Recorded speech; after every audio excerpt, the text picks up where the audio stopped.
Բարի երեկո, սիրելի ընկերներ։ Բարի երեկո, մեզ շատ սիրող մարդիկ։ Դուք դիտում եք Իմնեմնի մի էքսպերտի 17-րդ թողարկումը,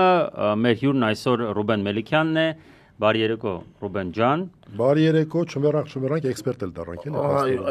Ուզենք որտեղ մեր երկրում այս բաները տեղի ունեն, որ ստիպված էքսպերտ պիտի դառնանք, որ հասկանանք։ Ցանկացած ոլորտում, իդեպ, ցանկացած մասնավորապես ու արդիական շատ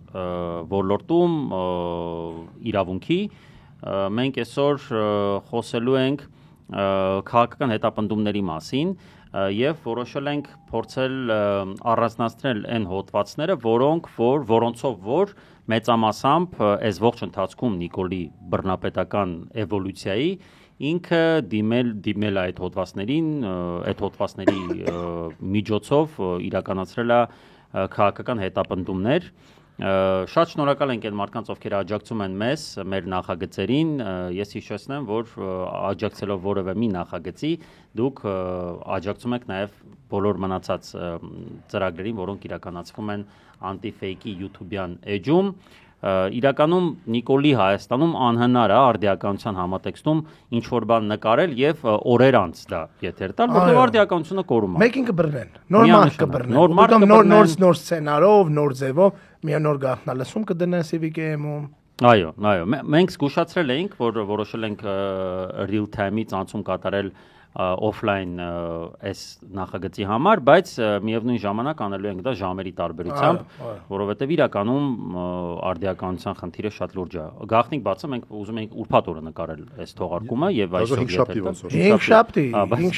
պատկերացնում եք, հիմա նայեք Նիկոլի Հայաստանի ամենավառ օրինակներից մեկն է, էլի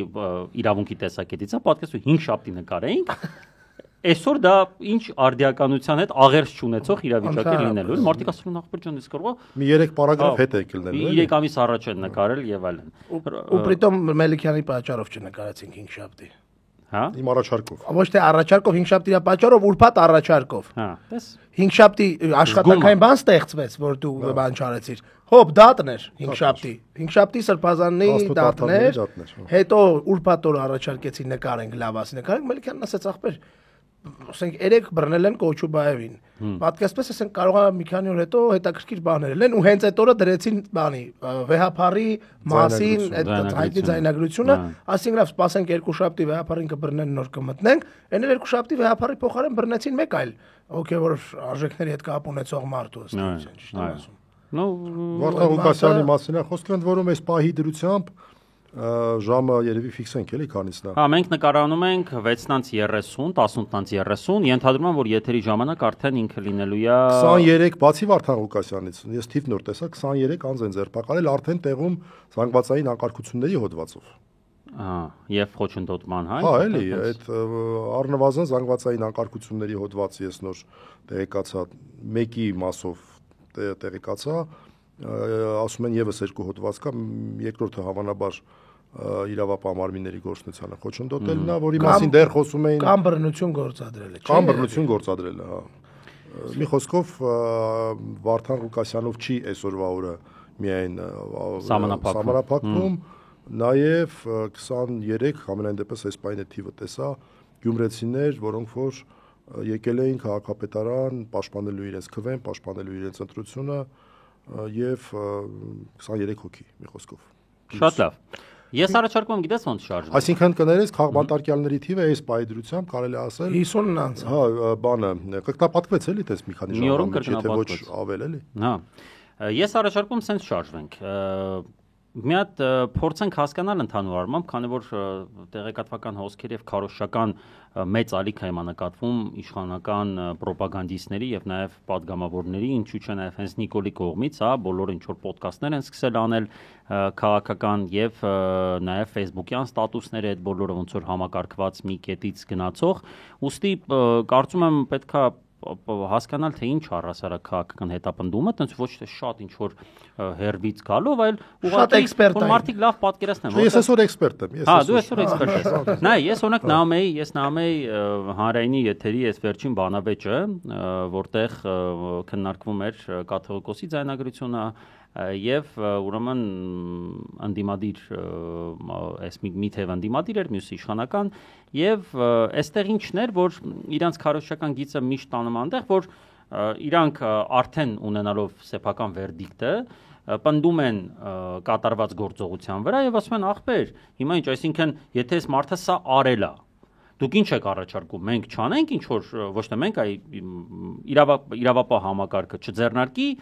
հստակ քայլեր, որպեսզի պարզի այդ հանգամանքները եւ այլն։ Այսինքն օրինակ եմ ասում, եթե հայտնվել է օրինակ կաթողիկոսի վերաբերյալ ուրեմն այդ զայնագրությունը, արդյոք քննչական մարմինը չպետք է ուսումնասիրի այդ գործը եւ այլն։ Եթե մի քիչ հետ գնանք այլ հոգեվորականների, հա, Արագածոտնի թեմի առաջնորդի մասով, ապա ասում են ուրեմն իր մասով կար հանրային հնչած այդ մեղադրանքը, այսպես ասած, կամ այդ երևույթի մասին խոսք, որը Դանիել Լեոնիսյանն, ինչպես գիտենք, տվել է հաղորդում հանցագործության մասին եւ ասենք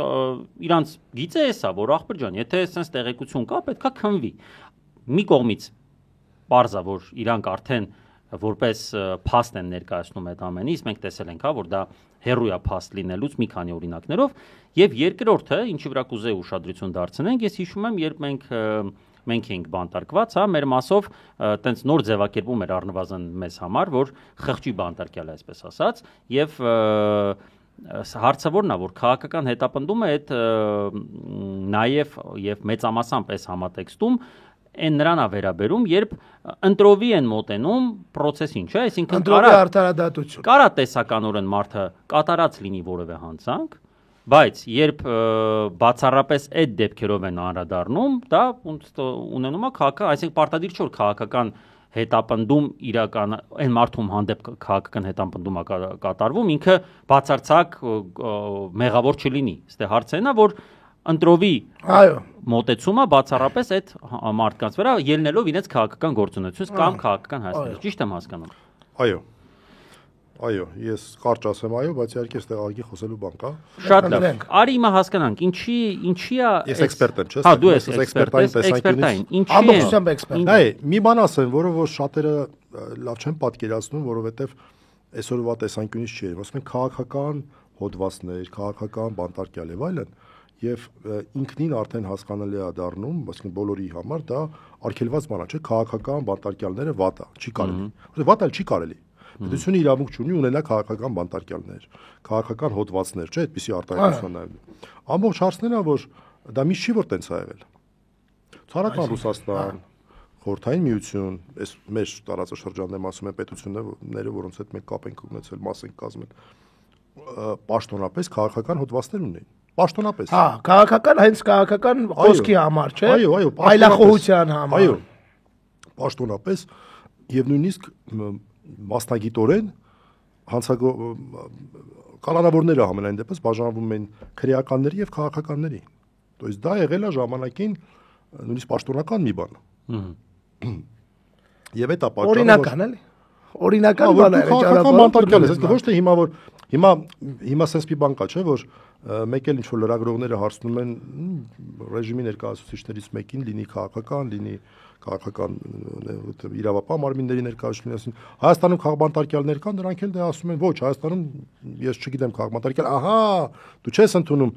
որևէ երկիր հիմա չի կարող ընդունել քաղաքբանտարկյալ։ Որ այո, կա քաղաքբանտարկյալ։ Պատկերացրեք որևէ մեկը ցանկացած ԿՊԱ-ական, չգիտեմ, հարցնում են ասում են քաղաքբանտարկյալ, ասում այո, հիմա հայաստանական քաղաքբանտարկյալներ, այո, Միքայել Սրբազանը քաղաքբանտարկյալ, Մարիան Սրբազանն է քաղաքբանտարկյալ, Սամվել Կարապետյանն է քաղաքբանտարկյալ, Աշոտյանն է քաղաքբանտարկյալ եղել, Սամսոնյանը, Սաղաթելյանը, այդ մարդուն ԿՊԱ-ականները տանեն հոգեբուժարան, էլի, ասեն ոնց որ թե ինչ-որ մի բան կոբոտ այնչի որ իրավունք չունենել ասեն, որտեղ իրականում դա արգելված բան է օրենքով, քաղաքբանտարկյալ ունենալ։ Այդ ոնց կարաս, բայց դա միշտ չի եղել, այսինքն քաղաքական բանտարկյալ արտահայտությունը, երբ որ ինքը ձևավորվել է, ինքը չի եղել վատ բան, հա, հակաօրինական, վատ բանը հակաօրինական իմաստով։ Դրա համար այն ժամանակ օգտագործվում էր խղճի բանտարկյալ տերմինը, որպես դրա համարժեք, որը որ պաշտոնական տերմին չէր, որտեղ պաշտոնապես կար քաղաքբանտարկյալ։ Այո։ Եվ ժամանակի ընթացքում այս երկու տերմինները իրար հետ ոնց որ բանավեճի մեջ են, որը ավելի պաշտոնական կդառնա, եւ երբ Եվրոպայի խորհրդի խորհրդարանական վեհաժողովի դեպ Հայաստանի եւ Ադրբեջանի փորձի հիման վրա ընդունեց հայտնի բանաձև 1900-ն, որտեղ որ ներկայացվում էր քաղաքբանտարկյալի չափանիշները, այդ ժամանակ կարելի է ասել վերջնականապես չասեմ, բայց քաղբանտարկյալ տերմինը ավելի պաշտոնական դարձավ, քան խղճի բանտարկյալ տերմինը, թեև որոշակի երանգներ կան, օրինակ այսօր ես տեսնում եմ նույն սրբազանների, հատկապես Միքայել Սրբազանի մասով խղճի բանտարկյալ տերմինը նույնպես շատ հաճախ օգտագործվում է, հաշվի առնելով են, որ նաև այստեղ խղճի ազատության բաղադրիչ կա, այսինքն դավանանքի ազատության, խոսքի չէ, դավանանքի ազատության, հայ առաքելական եկեղեցու բարձրաստիճան նվիրապետ լինելու գործոնը եւ այլն։ Ամեն դեպքում եկեք այս տերմինների մեջ չմտնենք, համարենք հոմանիշ։ Լավ։ Արի որպեսզի པարզ լինի, քանի որ էքսպերտային թողարկում ենք անում, փորձենք սահմանել մաքսիմալ ընկալելի կերպով։ Հա, առանց տերմինաբանության, չէ՞, այդ որն է։ Ո՞վ է այսօր քաղբանտարկել, որ մարդ իր համար հասկանա, օրինակ այս մարդը, որտեղ հիմա սովորական մարդ ընկելած էս մի հատ բանի մեջ, չէ՞։ Մի կողմից ինչ որ մարդիկ ասում են քաղբանտարկյալը, մյուս կողմից այս մարդիկ ասում են ախպեր ջան, քաղբանտարկյալ չէ, սա կաշառք է, հենա պարտադրանք է, հենա եսիմի, այսինքն ոնց մարդը կողմնորոշվի, քաղաքական հետապնդում է թե չէ։ Նախ խոսեմ մի սխալ սահմանման մասին։ Հետո անցնենք արդեն ճշտին։ Դե հաճախ եմ տեսնում, որ օրինակ մենք 5 իրավապաշտպաններով կամ որևէ այլ ձևաչափով ասում ենք, այս ինչ մարդը քաղբանտարկյալ է, քաղաքականությամբ չզբաղվող մեկը։ Չգիտեմ, Մկրտիչ Սրբազանը։ Որը որ ամենալավ օրինակն է, այստեղ այդ վատ առումով լավ օրինակն է, որովհետև Մկրտիչ Սրբազանը լինելով հայ առաքելական եկեղեցու բարձրաստիճան նվիրապետ, թե մի առաջնորդ, բայց հանրությանը առանձնապես ցանոթ չէր, որտեղ ինքը իհարկե քաղաքականությամբ չէր զբաղվում։ Չէ, ոչ թե քաղաքականությամբ չէր զբաղվում, այլ իր հրապարակային գործունեությունը սահմանափակվում էր բացառապես իր թեմակալ առաջնորդի պարտականությունները։ Օրինակ նախորդ ամիս սեպտեմբերին ես ամենտեղ ասում եմ, որտեղ ամեն անգամ չի որ տենց արելում։ 3 եկեղեցի էր օծել, 2-ը 0-ից կառուցված, մեկը վերահսկված, երկար ժամանակ չէր։ Իսկ մարդը աշխատում էր, իր պարտականություններն էր կատարում։ Դա համար մարդիկ ասում են, լավ, Մկրտիչ Սրբազանը ինչ կապ ուներ քաղաքականության հետ, որ Մկրտիչ Սրբազանին դուք համարում եք քաղբանտարկյալ։ Եվ այս հարցադրման հիմքում դրված է այն սխալ մոտեցումը, որ քաղբանտարկյալ նշանակում է մարդ, որը որ զբաղվում է քաղաքականությամբ եւ այդ պատճառով իրան բռնել են։ Որը այդպես չի։ Հիմա արդեն կոնկրետ չափ։ Ուրեմն չափանիշները երկուսն են։ Պարզ ձևով եմ ասում, չափանիշ առաջին, տարբերակված մոտեցում։ Այսինքն պետք է լինի տարբերակված մոտեցում, որը կարող է լինի տարբերակված մոտեցումը։ Սկսած նրանից, որ 100 հատ մի իրադարձություն է տեղի ունենում, արձագանք չի լինում, բայց ինչ որ մի իրադարձություն տեղի ունեցավ, դրան արձագանք է լինում։ Եղավ տարբերակված։ Բարագայում արդեն կար տարբերակված։ Դրա լավ օրինակը ձեր օրինակն է, որ համացանցում բազմաթիվ օրինակներ են, որ հայհոյանքներ ոչ մեկին անդրադարձ չկար, ձեր դեպքում անդրադարձ։ Իդեպ մինչ օրս դա շարունակվում է, այն օրերի մեկին տեսել է այդպես, պրոստը մեզ էր էլի քրվում, մեզ ասել ինձ ազգերին չեն դիմությանն էր քրվում, չկա, ինքը քրեական գործ չի հանցակոս։ Շատ լավ, սա ակնհայտ տարբերակված։ Մեկը, երկրորդը, հա, չէ, տարբերակված մոտեցման տարբերակներն եմ ասում։ Այս մարդու հանդեպ կիրառվում է դա, մյուսի հանդեպ չի կիրառվում։ Երկրորդ տարբերակը կիրառվում է, բայց ավելի խիստ է կիրառվում։ Օրինակ քրեական հետապնդում հարուցվում է, չէ՞։ Քրեական հետապնդում հարուցվում է, բայց կալանքի չի տարվում անձը։ Մյուսը ոչ մեկ չի տարվում, այս անձը տարվում է։ Մյուսի բարակայում տանում են։ Իդեպ միջին հանցագործությունների մեջ էլ չէ, տենց շատ։ Հիմա ես գամ, հիմա Միքայել Սրբազանի օրինակը ստեղ լավն է այս առումով։ Ուրեմն Միքայել Սրբազանի օրինակը դատապարտվում է, պատիժա նշանակվում ազատազրկման ձևով, այն դեպքում այդ ուրիշների նկատմամբ դա ուղղակի միջին ծառայության արարք է, այդպիսի արարքի համար պատիժ այդպիսի պատիժ ազատազրկման ձևով պատիժ չի նշանակվել։ Գերացրեք, այսինքն պատմության մեջ երբևէ։ Չէ, այդ հոդվածով միանշանակ։ Հայաստանի պատմության։ Հա, բայց ես նաև ման եմ եկել, համենայն դեպս վերջի ահագին նայել եմ կոնկրետ այդ դատավորի պրակտիկան։ Եվ չեմ գտել մի գործ վերջի 2-3 տարին հետ է գնում, միջև վերջ չհասա, բայց որ ռեալ ազատազրկում նշանակված լինի միջին ծառայության արարքի համար, առաջին անգամ կատարած անձի նկատմամբ եղել են դեպքեր, որ երկրորդ անգամ եղել են, հա։ Տարբերակված մոտեցում, սա տարբերակված մոտեցման մեկ այլ տարբերակ է։ Հիմա նորից մի հատ գանք, որ ավելի հասկանալի լինի։ Առաջինը ուրիշներին ձեռ չեն տալի, ինչ որ մեկին ձեռ են տալիս։ Դա եղավ տարբերակված մոտեցում։ Ձեռ են տալիս ուրիշներին, բայց օրինակ խափաման միջոցը կալանք չեն կիրառում, ավելի ազատության հետ կապված։ Okay, խափաման միջոցի հարցը մոռացանք։ Պատժի մասին ենք խոսում արդեն։ Նշանակվում է մի պատիժ, որը որ երբեք չէր նշանակվում տարբերակված մոտեցման արդյունքը։ Նաև տարբերակված մոտեցումը այն վերաբերմունքը, որ անձը կարող է արժանանա։ Օրինակ նույն ձերբակալման ժամանակ ինչպես են մատ։ Քո օրինակը ասեմ, վերջի օրինակներից Կոչուբաևի օրինակը ասեմ, ասենք այդպիսի արարքի համար մարկասնալու որն է։ Այս բոլորը տարբերակված մոտեցման դրսևորումներ են։ Այսինքն քաղբանտարկյալի առաջի հատկանիշը տարբերակված մոտեցումն է, բայց տարբերակված մոտեցում կարող է լինել բազմաթիվ պատճառներով, չէ՞։ Օրինակ տարբերակված մոտեցման պատճառներից մեկը այն կարող է լինել պայմանական, որ անձին գալիս են ձերբակալեն, ինքը սկսում է հայհոյել ոստիկաններին այդ պահին, հա։ Իր նկատմամբ ավելի կոշտ ուժ են կիրառում, որևէ կարիքը չկար, ասենք թե։ Կամ վերջում ինչ-որ վրեժի շարժառիթ է լինում, ինչ-որ այլ շարժառիթ է լինում։ Դիմադրությունն է ցույց տալի եւ այլն, կամ օրինակ այսինքն տարբերակված արել է երեխեքի նկատմամբ, մանկականոջ նկատմամբ, տարբերակված չի։ Այդ ի՞նչն է դրա տարբերակվածը։ Նույն հոդվածն է, հանգամանքներն են այլ։ Հա, բայց դա տարբերակված չէ, կարա տարբերակված, չէ, մարդուն գալիս են ձերբակալելու, մարդը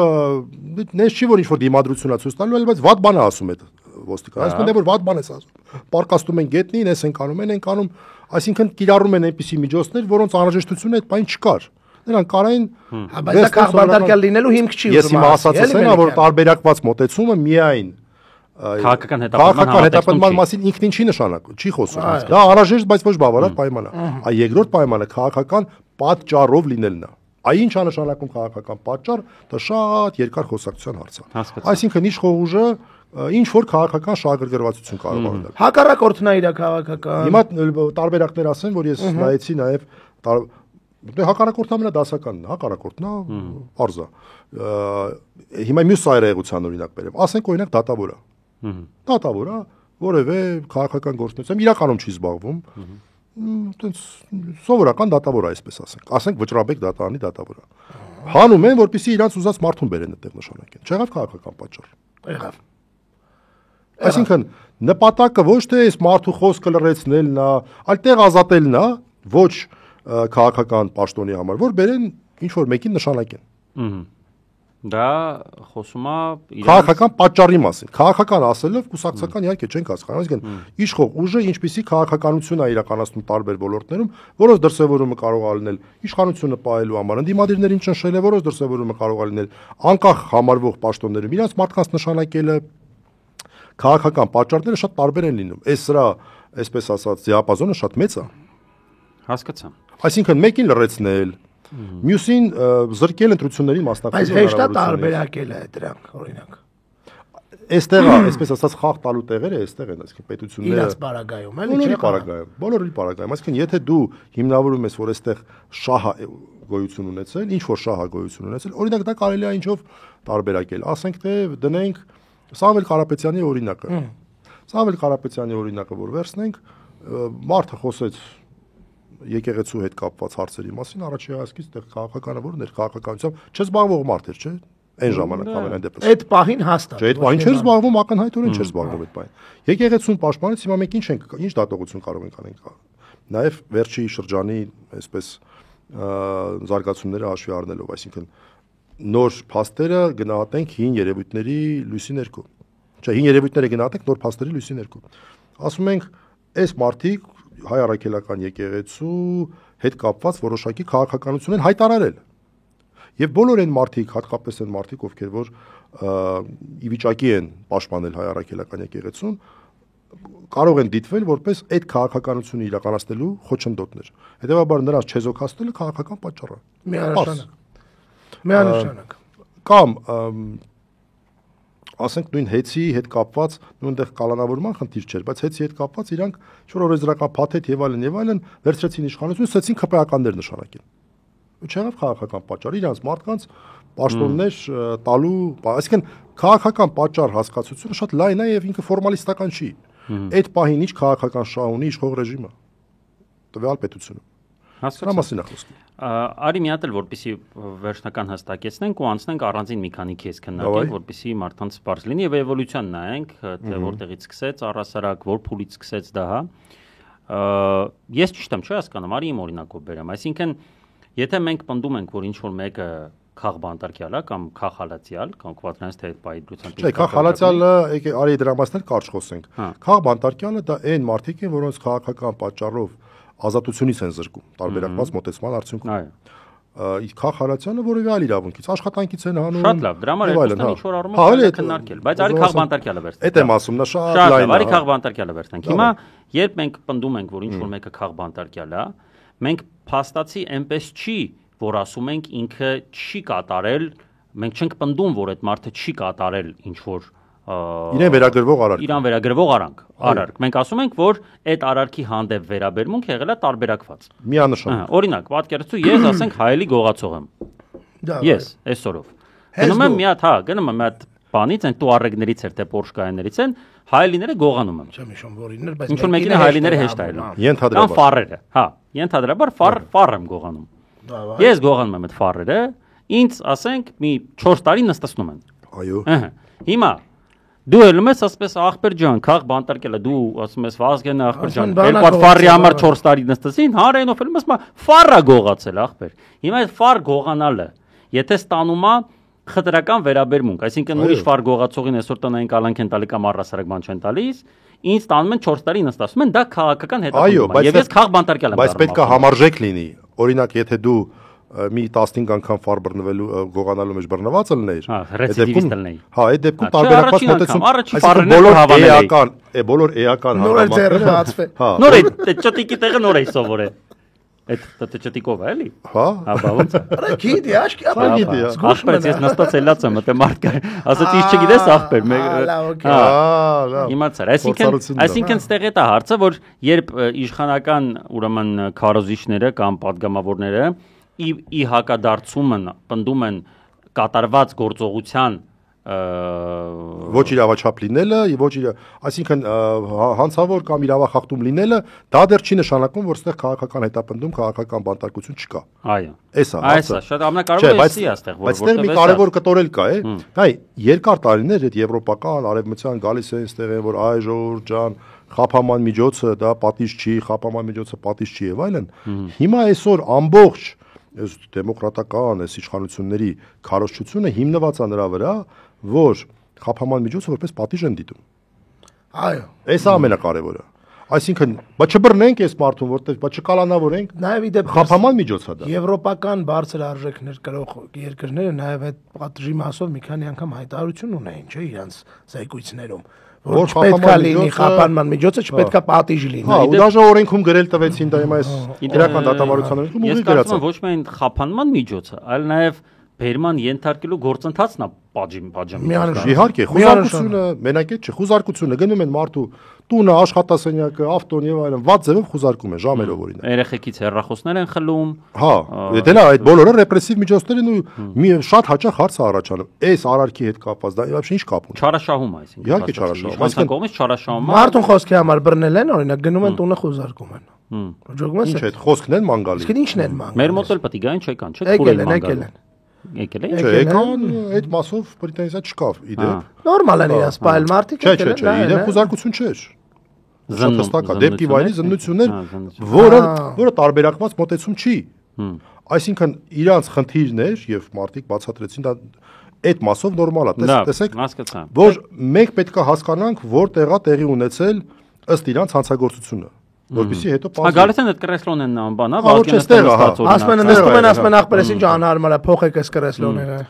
Այդ մասով դե հիմա պետք է որ եթե շարանել չենք կարող, բայց եթե գային օրինակ խուզարկության, իսկապես դա կլներ խնդրեմ, որ ինչ եք փնտրում, այ ընկերներ։ Ինչ եք փնտրում։ Այս մարդկանց խոսքն եք փնտրում։ Այս մարդկանց խոսքը եթերում է։ Հա։ Բանին չդրացել, այստեղ գետնին չի ընկացել։ Հասկացա։ Լավ, եթե դեմ չես, ուրեմն եթե քանի որ արդեն կարծես տենց սահմանեցինք, թե որն է քաղաքական հետապնդումը եւ դրա տարբերակները, հա, եւ առհասարակ շահագրգռվածության դրսեւորումները իշխող ուժի տվյալ դեպքում, արի փորձենք հասկանալ օրինակ Նիկոլի իշխանության օրոք քրոնոլոգիայով, հա, երբ սկսվեց եւ ինչ էվոլյուցիա ապրեց, որովհետեւ հիմա վստահաբար ինքը ամենա տենց պիկում է իր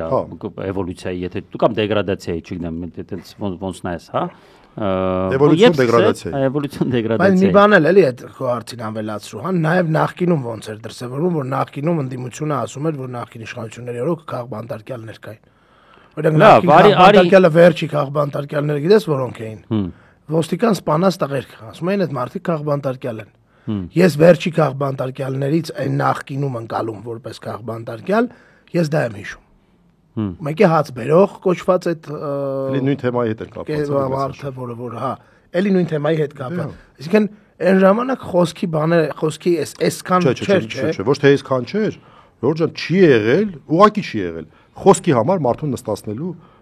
որևէ դեպք չի եղել պրոստը։ Չէ, մի անգամ հիշում եմ, որ դաժե նստացնել չէր Նիկոլին այն դատում,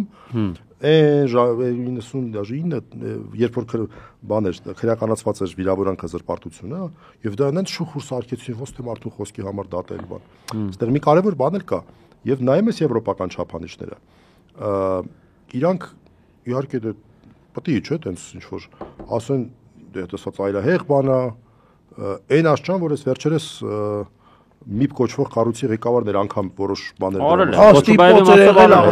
զարմացել է։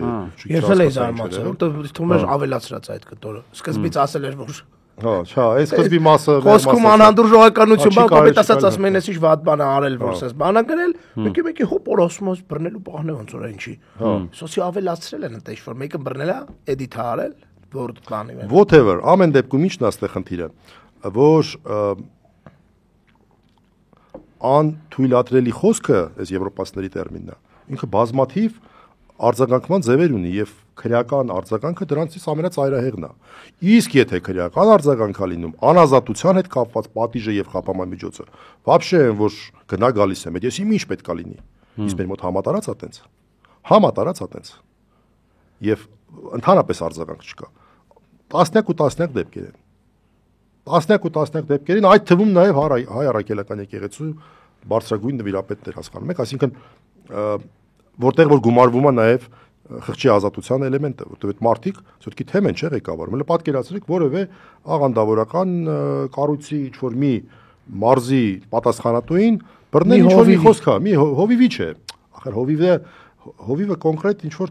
ծուխ է ղեկավարում, այսպես ասած ամենանվազագույն։ Չէ, ինչ որ հանդավորների հովիվի նկատի ունի։ Հովիվ չէ, ինչ որ մի ստորաբաժանման ղեկավարի, էլի, ոչ թե կոնկրետ մարզի պատասխանատուին։ Հա, դրանց մեջ հովիվը ցածր է, հա։ Դա հովիվը 10-12 հոգանոց խմբի։ Հովիվը հաշվի քահանա։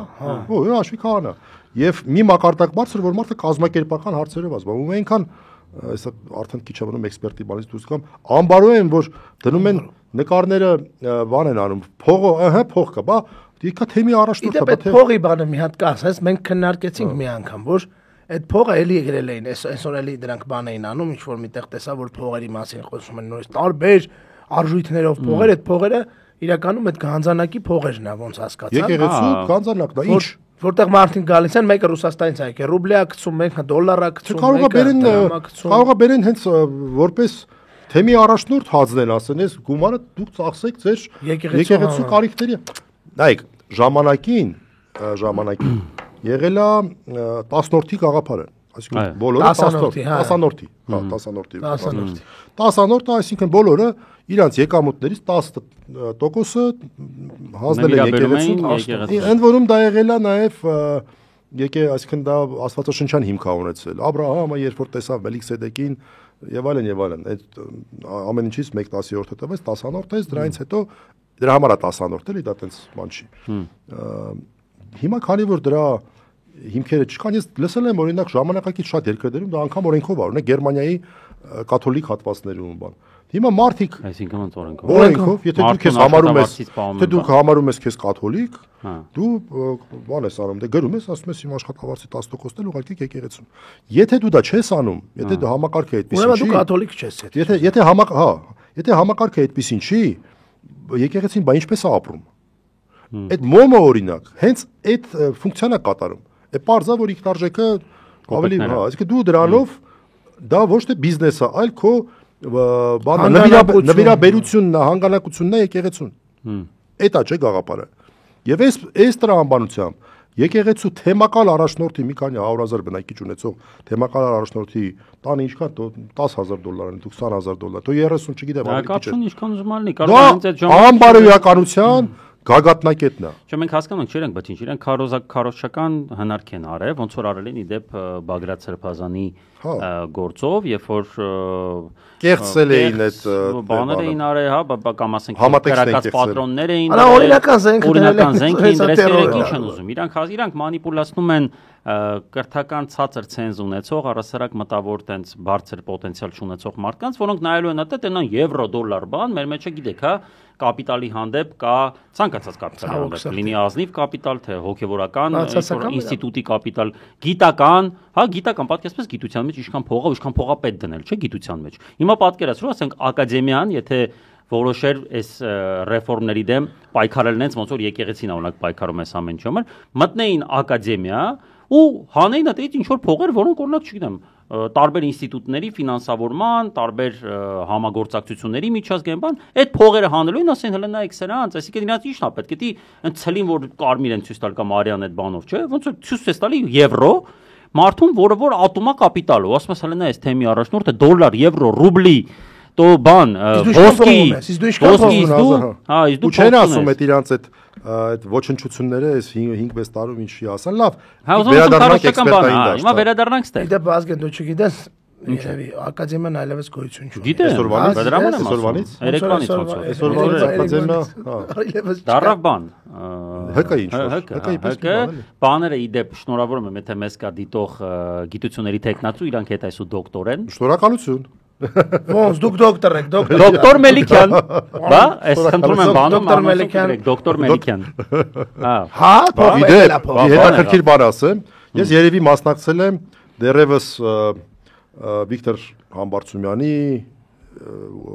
Օրբելիի, այսինքն մեր ակադեմիայի հիմնադիրների ձևաչափով ակադեմիայի վերջի գիտաժողովին, դա դեռ գիտությունների ազգային ակադեմիա էր 4-5 օր առաջ Մխիթար Գոշի նվիրված գիտաժողով էր, դրան մասնակցեցի ու 4 օր հետո 4 օր հետո յոխ վերջին բանին մասնակցել ես մի խոսքով այո, վերջի գիտաժողովին, վերջին գիտաժողովին։ Ինչու՞ է կպատմել։ Դե մենք առանձին դրա մասին գուցե խոսենք մի օր, սա կարծում եմ շատ լայն թեմա է եւ առասարակ պետք է մի հատ ուսումնասիրել, հա, վերջին ինչը։ Ոնց որ իրանցից ոչ մեկ չի էլ իրանք դեմ չեն, իրանք օքեյ են, դե տենում են եկեղեցու հետ ինչով ասեմ պատկասում ես գիտության հետ ինչ կլինի, եթե եկեղեցու հետ sense են վարվում, այդպես կոնֆորմիստական ինչ որ դիրք են բռնել, կհասկանանք դա։ Հիմա արիկանք ամեն դեպքում Նիկոլի այդ ռեպրեսիվ էվոլյուցիային, հա, երբ ըստ քեզ սկսեց քո հիշելով էլի, ես վստահ եմ, տենց առանձին չես, տենց ուսումնասիրե, հա, բայց գուցե հիշես, երբ սկսեց, որտեղ սկզբից իր մոտ կարծես ամեն ինչ լավ էր, այդ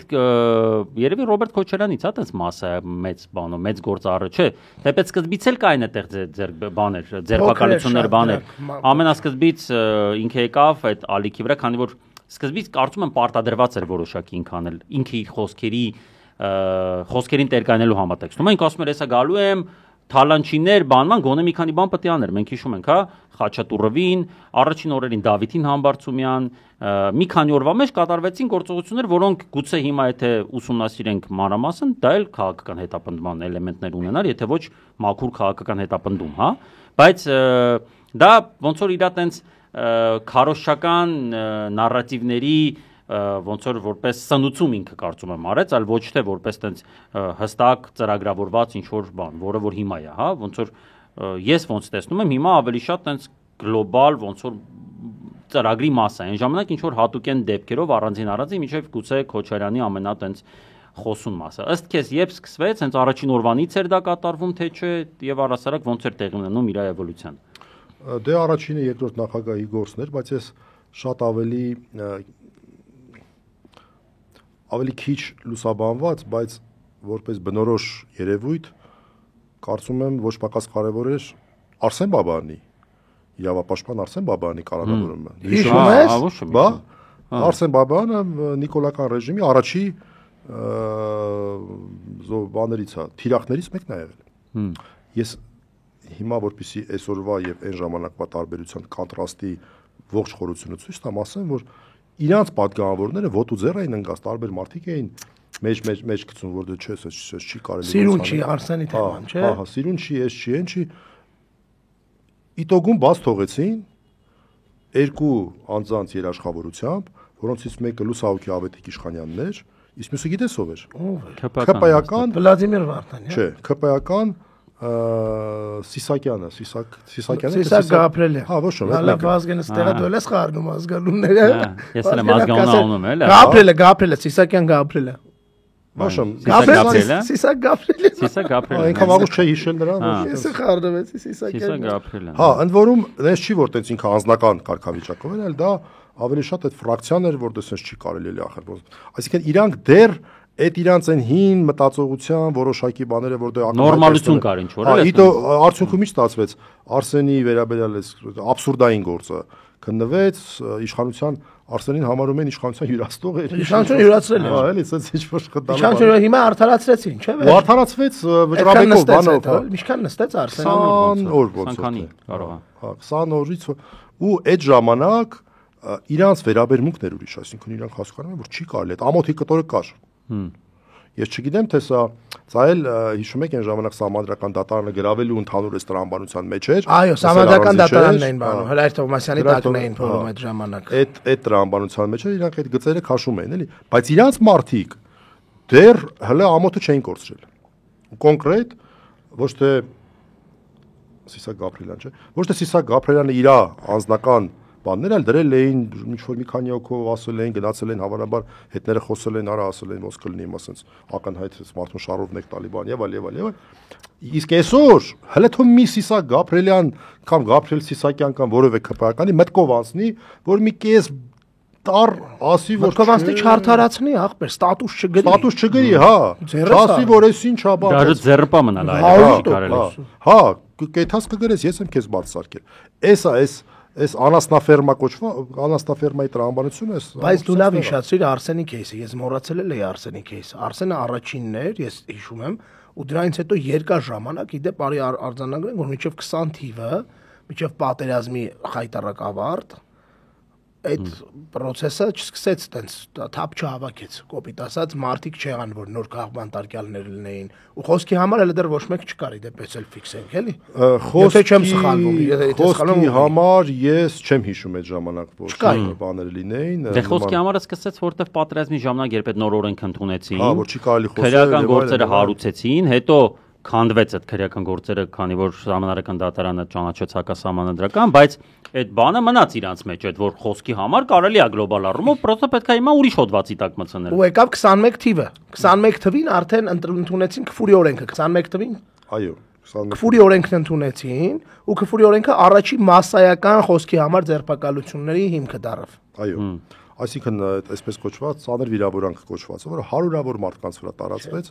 Խոսքի համար ես նստել եմ արամ, չեմ նստել, հետապնդվել եմ Իգբիքի բանի գործը։ Չէ, դու միակն էի։ Գործը արա, մոռացել էի։ Չէ, մի վարքյան, Իգբիքի գործը 20 թվի հունվարին էր։ Դեմ ասում, մինչև պատերազմը եղել են դեպքեր։ Հա, բայց այդտեղ չկար կալանավորում եւ այլն եւ այլն։ Ձերբակալություններ չկային, հա, ես չեմ ձերբակալվել, բայց դատվել եմ այդ։ Շատ կներես հիմա լիներ։ Այսինքն այս նույն տրամաբանությունն էր։ Էլի կային, բայց այդ մարդիկ անազատության մեջ չէին հայտնվում։ Այո, չէ, կային անազատության մեջ խոսքի համար կար, բայց անազատության մեջ չէին։ Լավ, կարանք տարանջատենք ուրեմն միջև պատերազմ եւ պատերազմից հետո։ Պատերազմներ հանդիսանում այդ Ռուբիկոնը։ Ես կարծում եմ, հա։ Պատերազմը թուլացավ, սկսեց ավելի ռեպրեսիվ, բայց հիմա երրորդ փուլն է, որը ես կասեի, որ Միքայել Սրբազանի դատավճռից կարելի է համարել, որտեղ որ այն ամենանվազագույն չափանիշները արդեն չկան, որտեղ արդեն ցինիզմ է։ Միքայել Սրբազանի, մենք բոլորս կարծում ենք, որ Միքայել Սրբազանի, որ գործը արագ տարան դատարան, բաց են թողնել, որտեղ այլ դեպք մենք չենք տեսել։ Խոսքի համար այո, կար դուք էլ եք իդեպ այդ մարդկանցից, որ հազվադեպ, բայց լինում էր, որ միջդատական վարույթում անազատության մեջ լիներ, հազվադեպ, բայց լինում էր, բայց որ դատական առաջին նիստին բաց չթողնեն, հիշում եք, ինչ էր անունը, Ռուբիկ Հակոբյանը։ Ռուբիկ Հակոբյանին մի երկու օր հետո բաց թողեցին, չէ՞։ Այսինքն այս առաջին դատական Արմեն Գրիգորյան։ Արմեն Գրիգորյանի առաջին նիստն էր, այո, Արմեն Գրիգորյանի մասով ուղղակի ֆիքսենք, որ դեռ չհասցրեց քննարկի որոշում, այսինքն խափաման միջոցի հարցը մենք չհասցրեցինք քննարկել։ Ես մոտարապես գիտեմ, առաջին նիստը հլսքի չէինք էլ խափաման միջոցի հարց քննարկել, այնտեղ ուրիշ հարցեր կար։ Բայց կարծում ես, որ հավանականություն կար, որ իրան օրինակ հələ չէր սկսել այդ փուլում ու կարող է իրան Ես կարծում եմ կալանքը իհարկե երկարացվելու էր։ Ես կարծում եմ կալանքը երկարացվելու էր, բայց ամեն դեպքում փաստ մեկ չունենք։ Այդ որոշումը դեռ փաստացի մենք Միքայել Սրբազանի գործով ենք առանձին որպես ինչ որ էվոլյուցիոն զարգացման նոր փուլ տեսնում ենք Միքայել Սրբազանով։ Դա ոչ միայն այդ բանն էր, կալանքը շարունակելն էր, այլև ազատազրկման ձևով դատավճիռներ։ Դա ավելի շատ, քան թե կալանքը շարունակելն էր։ Ազատազրկման ձևով դատավճիռը դա արդեն ու նաև ցինիզմը։ Օրինակ այդ ցինիզմի դրսևորում ես կհամարեի Կոչուբաևի այդ հայտնի որ փաստաբանը գրել էր ինչի համար են պահում, ինչի համար է պետք կալանավորել, որովհետև ինքը կարող է խանգարել քննությանը, որովհետև դեռ չէին հայտնաբերել այդ իր գրառման մեջ մատնանշված ակնհայտ է, չէ՞ որ դա բաներ է։ Ավագ գործընկերս ասում է, որ օգտագործած պահպանակը չեմ անում ինչ։ Հա, ինչ որ տես մի բան։ Հիմա ասում է, այ պետք է այդ ավագ գործընկերը չգտնենք։ Թե այդ ավագ գործընկերը ինչ պետք է, հա, ինչ կապ ունի ընդհանրապես։ Կամ այս մասը։ Պետք է ցույց տա։ Հասկանում եք, վերցնենք պահպանակ։ Հիմա ես կգնամ, օգտագործեմ կգամ ու կգցենք։ Բավական կարևոր է։ Պրոբլեմը այն է, որ դա իմ որոշ գործընկերներ տենց ասում են, հա, անգրագետներ, ախպեր անգրագետներ չեն։ Սա ցինիզմ է։ Սա ցինիզմի դրսևորում է, սա անգրագիտության դրսևորում չի։ Իդեպ մի քեսել եմ ուզում դες հիշացնեմ, հա, Նարեկ Մալյանի գործը։ Կոֆե խմելու բարերի համար, հա, ասել էր գնանք ԿՊԱ-ների մամաների հետ սուրճ խմենք։ Դրա համար եմ ասում, հա, եւ անազատության մեջ մի քիչ, նաեւ միջև վերջ մնաց անազատության մեջ, դա էլ ասեմ, այսինքն դրա համար որ բերում եք Արմենի օրինակը, Մալյանի օրինակն էլ այստեղ իրարելի, բայց նայ, ես ինչի եմ Մալյանի օրինակը չեմ որպես ջրբաժան դիտում։ Նայեք, Մալյանի հանցակազմ հոդվածով 1-ից 4 տարի էր ու չկար այլընտրանքային պատիժ ինգեր։ Հա, այս մասը մի հատ։ Մալյանի հոդվածով 1-ից 4 տարի էր ուրեմն պատիժը եւ այլ պատիժ նախատեսված չէր։ Միայն ազատազրկման ձևով պատիժ էր։ Մենք այդ հարցը բարձրացրեցինք, ասենք սահմանադրական դատարան դիմենք։ Իդեպ նաև Սամվել Վարդանյանի դեպքով։ Ես երբ սկսեցի մտածել, որ Սամվել Վարդանյանի դեպքով ոչ մի աննշանակա, որ երկու հոդվածով էլ կլինի դատապարտում, երբ որ այս նույն միջնորդությունը արեցի, ասացի Ժողովուրդ ջան, օրինակ սրան համարժեք ուրիշ հոդվածներով ինչի է նախատեսված այլընտրանքային բոլոր տեսակի պատիժները, դու գանք ֆլան եւ այլն, իսկ այստեղ միայն ազատազրկում նորմալ չի դա։ Եվ դատարանը մերժեց միջնորդությունը ոչ թե անհիմն լինելու, այլ ասեց այդպես հիմա որ ես բավարարեմ այս միջնորդությունը։ Քո մոտ տպավորություն մի անգամ ստեղծի, որ ես դատապարտելու եմ այս հոդվածով։ Այ դրա համար ես մերժում եմ։ Այդտեղ մի քիչ մտածելու տեղ տվեց։ Հիմա ասածը սենա որ Մալյանը այո դատապարտվեց, բայց Մալյանի հոդվածը ավելի մեղմ որևէ պատժատեսակ չէր նախատեսում։ Սա շատ կարևոր է։ Հա, չկար առանձին։ Ու նվազագույնը ստացավ։ Այո, խաղբանտարկյալ, այո, մի տարի կլոր նստեց, բայց այո, խոսքի համար, բացառապես խոսքի համար, բայց ավելի դրանից ավելի ցածր տեսականորեն հնարավոր։ Այնտեղ չկար, հա, դրա համար Միքայել Սրբազանինը պատժի մասով եմ դրա համար։ Պատժի մասով համարենք ինչ-որ նոր ես համարում եմ դեգրադացիայի նոր level։ Հա, որ ինչ ուզենք կանենք այդ ցինիզմը, բայց մի կարևոր բան նշենք, սա շատ կարևոր է։ Ի տարբերություն նախորդ շրջանում այսպիսի քննարկման ենթակա դեպքերի, իրանք մի հատկանիշ կա, որով իրանք հստակորեն տարբերվում են ու դա միանշանակ է։ Դա այն է, որ իրանք մինչև բուն գործողություն կատարելը մի հատ արտպատգատովկա են անում տեղեկատվական։ Այո։ Ու ընթացքում այդ տեղեկատվական բանը գնում։ Հələ պատկերացրեք օրինակ, որին ասեմ, եթե իշխանությունները այդ ինչ էր հաց բռնող, հաց ուրիշ բան բռնող, հա, այդ ժամանակ գոնե 10% տեղեկատվական բան լիներ, իմ պատկերացմամբ կարող է եղել է ուղղակի լավ չի երևացել կամ մի խոսքով իրանց համար դա կարևոր բան է։ Ինքը զուգահեռ process է գնում։ Ինքը մի հատ տեղեկատվական է մտնում ամբողջ ծավալով, բոլոր ԿՊԱ-ականներով, լնգու լավազներով, նազիր վեզիրներով, ֆնասներով։ Այդ որ սոյս տվեց եթերից առաջ վազգերեն Հարություն Մկրտչյանով բանով։ Հա, ինչ որ տենց, այսինքն իրավական գործընթացի սպասարկում է գնում զուգահեռ։ Եվ այդ պատճառով շատ ագրեսիվ եւ այդ պատճառով որ հենց այդ այդ բանը ցանց նետվեց կաթողիկոսի հետ կապված արդեն պարզ էր որ սրա վերջը ինչ է լինելու այսինքն ես մեծ փոխաբերություն եմ այսօր մտածել ստեղ էլ ասեմ կրկներքը Բոլորս էլ այդպես ինչ-որ սիրած երկերն են, չէ՞։ Հենց ղեկներքի առաջի բառը լսում ենք, մեր ուղեղներում արդեն երկրորդ, երրորդ, չորրորդ բառերը գնում են։ Հիմա եթե առաջի բառը դու լսել ես, դա արդեն այդ բանն է, ուծեշկան չէ, այդ ինչ է այդ։ Պրասլուշկան։ Գախնա լսումը։ Բանը։ Սլիվը, հա։ Սլիվը տեսել ես, է պարզ չի, որ նույն սցենարով գնալու է առաջ խուզարկություն, ձերբակալություն, կալանախի պետք է տես չլինի։ Եվ դրա միակ տարբերակը, որ այդ կրկներքը մինչև վերջ չլսես, դա ռադիոն անջատելն է։ Այլ տարբերակ չկա պրոստը։ Ես ուշադրություն դարձրեք իդեպ, այդ ձև որ ժամանակի հարցը է, արտպատգատովկա կոչվածը, այսինքն այն քարոզչական բանը, ինչքան ավելի աբսուրդ է ու ինչքան ավելի բարդ է մարսելը, իրանք այդքան process-ը բարդացել է մարսելու, մարդկանց համոզելու, որ այս մարդիկ պետք է նստեն։ Դրա համար իրանք միացնում են այդ քարոզչական մեծ հոսքը ու հարցակումը թեմբրնելուց առաջ։ Վարդան Ղուկասյանին է օրինակ շատ կարևոր է, մի քանի շաբաթ առաջ ինքը ազգային ժողովում ասեց, ու այսինքն այդ պատգատովքեն ավելի երկար տվեց, որովհետև Գյումրիում ատպորը կարա շատ լիներ։ Կաթողիկոսի նկատմամբ արդեն ամիսներ շարունակ այդ պատգատովքեն գնում է, մինչև այն օրը արդեն վերջնական սլիվն արեցին։ Ու իմ համար ամենաբանը որն է, հետաքրքիրը որն է, ու նաև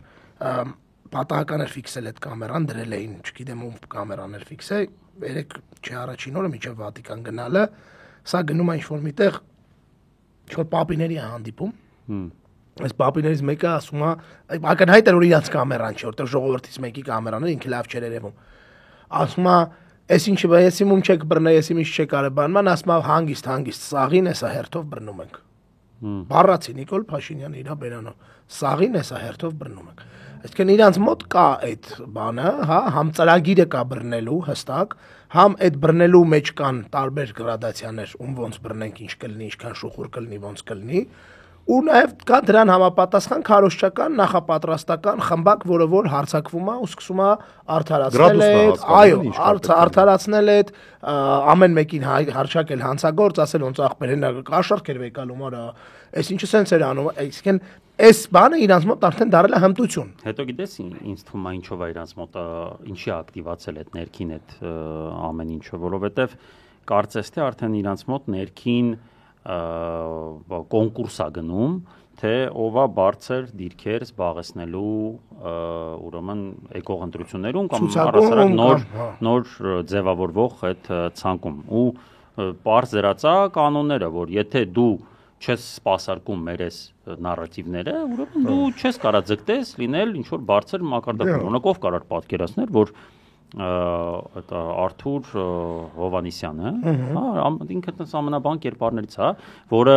միշտ տենց խորը երկրորդական բան է եղել այս տարիների ընթացքում, բայց հիմա որն է, ինքը կլուչևոյ դերակատարներից մեկն է սկսում այդտեղ դառնալ իրանց քարոզչական 5 ժամ արագությամբ տենց հա ինչի որտեվ ինքը ստորագրվել է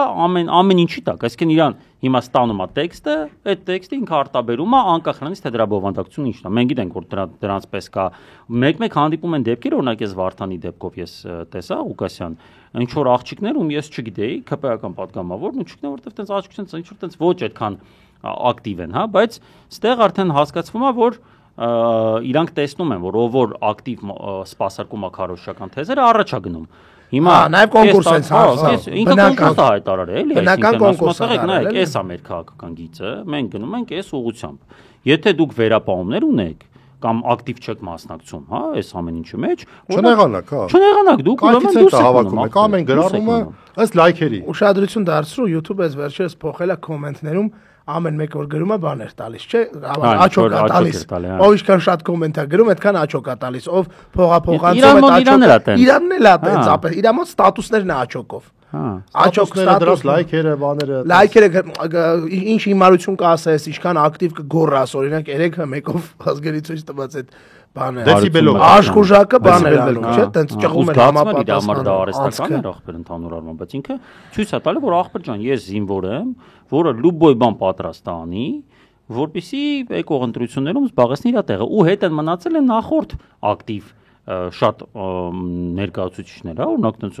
լուլուները 1000-ից մեկ են հիմա մի բան խոսում են, ինչ որ չեն խոսում, բայց 1000-ից մեկ Արփի Դավոյանը, քիչ են, շատ ավելի քիչ են։ Կան, փորձում են, բայց արդեն ոնց որ երկրորդ պլան են գնացել, սերնդափոխություն է տեղի ունեցել, էլի։ Ագարդիոնների նոր խմբականակ է եկել, այսինքն ավելի բարձր հնչող ագարժոններ են, էլի, նոր հինը գալի, դատած են գալիս է հինը փոխում։ Ես առաջարկում եմ մենք կարճ ընդմիջում ունենանք, այս ընթացքում մենք գիտեք, որ նոր ռուբրիկա ունենք մեր սովորական ոդկասթների շրջանակներում, նկատի ունեմ իմ Nemnimi live ոդկասթը, որտեղ առանձին նյութ ենք ունենում միշտ մեր Patreon-ների համար։ Մենք հիմա ձեզ ցույց կտանք կարճ հատվածներ այդտեղից, մեզ Patreon դառնալու համար կարող եք սկանավորել ահա այս QR կոդը եւ միանալ համակարգին, ամենաչնչին գումարից մինչև բավականին զգալի գումար հնարավոր է նվիրաբերել մեր նախագծերին։ Ամեն թողարկումից հետո չեմ բացառում, որ ժամանակ առ ժամանակ նաև էքսպերտի շրջանակներում մենք էքսկլյուզիվ տեղադրելու ենք Patreon-ում հատուկ նյութեր, որոնց դուք կարողանաք ծանոթանալ, ուրեմն դառնալով մեզ Patreon, նաև եթե այլ համակարգերով մեզ աջակցում եք, կապվեք խնդրում եմ մեզ հետ, որպեսզի մենք որևէ միջոցով ձեզ փոխանցենք ուրեմն այդ նյութերը։ Շնորհակալություն, որ շարունակում եք մնալ մեզ հետ, շնորհակալություն աջակցությունների համար, լայքեք անպայման այս տեսանյութը, որպեսզի այն մաքսիմալ տարածում ստանա։ Մենք քիչ անց կվերադառնանք տաղավար։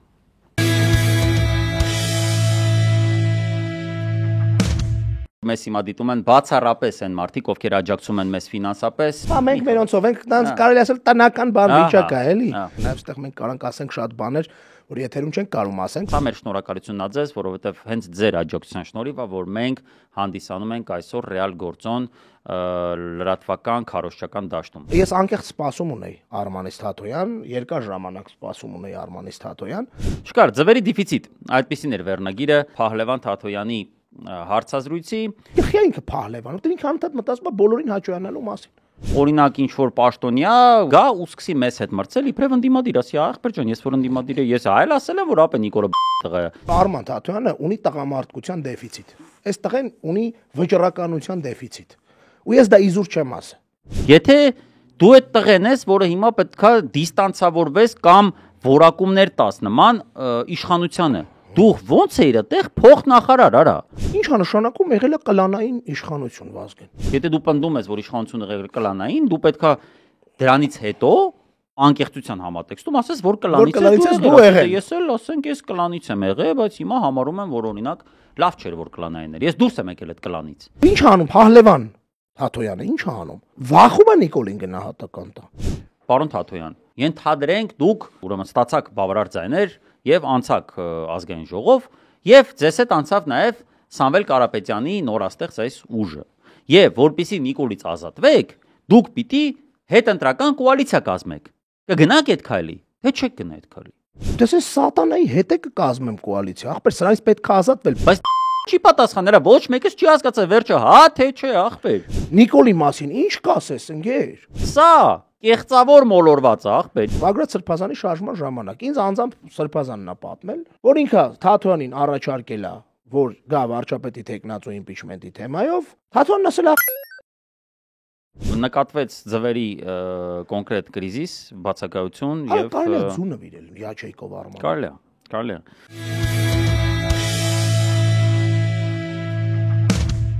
Սիրելի ընկերներ, մենք վերադարձանք տաղավար, դուք դիտում եք իմ Nemnimi էքսպերտի 17-րդ թողարկումը, այսօր մեր հյուրը դոկտոր Մելիքյանն է, քննարկում ենք քաղաքական հետապնդումների ուրեմն մանրամասները, փորձում ենք հասկանալ, թե առհասարակ ով է քաղբանտարկյալը եւ Նիկոլի գործիքակազմի մեջ որ հոդվածներն են ծառայում ուրեմն քաղաքական հետապնդմանը, հա։ Մենք քննարկեցինք որոշ դեպքեր, առանձին վերցրած քեսեր, բայց որpիսի մարդկանց ավելի པարզ լինի, առաջարկում եմ կոնկրետ օրինակներով գուցե կամ առհասարակ փորձենք հասկանալ, թե որ հոդվածներն են ամենից հաճախ Նիկոլի կողմից կիրառվում որպես ուրեմն քաղաքական հետապնդման մահակ, հա, այսպես ասած, որոնք են ամենահարմարը իր համար, հա, մենք մեր օրինակով գիտենք, բայց կան նաև բազմաթիվ օրինակներ, այս քո կարծիքով ամենահարմարը, որը թույլ է տալիս իրան մանիպուլատիվ կերպով վերագրել մարդուն այդ հանցակազմը, որոնք են։ Չէ, նախ